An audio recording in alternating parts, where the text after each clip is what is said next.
Atsibusk su Vyteniu 1. Ačiū, kad esate kartu.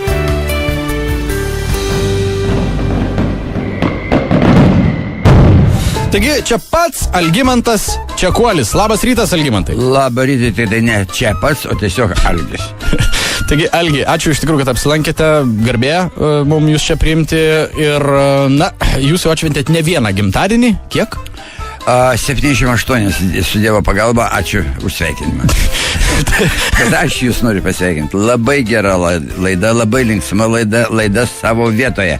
Pažadinti žmonės ir užkurti pečių pas kiekvieno žmogaus, taip sakant, širdyje. Taip, iš tikrųjų, man tą pečių iš vakaro reikia kurstyti, nes nuo 6 kurti kitiem, ne visada lengva, bet stengiamės. Jums, bet jūs kurstote kitiems ir labai gerai darot šitą. Algimantai, matėt, stalas paruoštas, žodžiu, visko nepasakokit, kad ten matėt. Nieko ten ypatingo nebuvo, vienas tortas ir man kavos dar nesuspėjau išgerti. Dar visko neištraukė, nes šampano vaikiško yra, nes tikrai negalim gerti. Ačiū jums, 8 ryto šampaną. Klausykit, Algimantai, jūs atsimenat savo įdomiausią gimtadienį? Buvo tai Tailande. Aš buvau truputį užmiršęs, buvau su grupė, vežiau grupę mūsų turistų ir jie organizavo 10 valandą pradžią baseine viešbučių. Buvom gan toli džiunglėse, giliai džiunglėse. Ten geras 4 žvaigždučių viešbutis su dideliu baseinu. Susitarė su administracija, kad leistų mus ir apšviestų, bet ne per daug. Ir mane pakvietė į tą baseiną su atsivežtų lietuvišku šampanu, skilandžiu netgi lietuvišku. Ir kaip mes Jurgelį meistrelį šokom baseine. Su undinėmis? Su turistėmis, jo. Jos buvo su maudymosi kostiumais.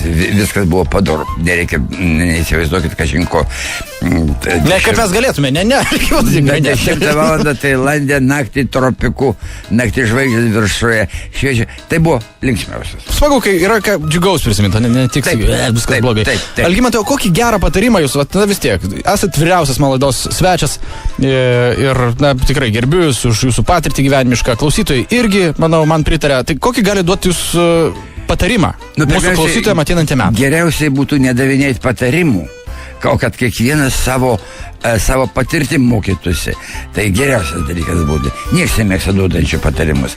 Bet jūs žiūri tokiom gailestingų akim, kad sugadinsiu jums sąmojų. Visgi turbūt reikėtų kiekvieną dieną ką nors išmokti. Labai nedaug, bet ką. Arba padaryti kairį posūkį sudėtingoj padėti, arba išmokti 5 užsienio kalbos žodžius, arba bet ką. Jeigu kiekvieną dieną ką nors išmoksi, tai net nepajusi ir be jokio vargo. Ir būsi išmintingas ir labai seksis gyvenime. Na, ačiū, Algimantai, dėkojom už vizitą. Ir kviečiu dar vienam torto gabaliukui ten prie stalo. Gerai. Tai buvo paskutinis mano laidos ryto svečias Algimantas Čekuolis. Jei nori pasveikinti Vytenį, pabučiuok radijo imtuvą. Atsibusk su Vyteniu.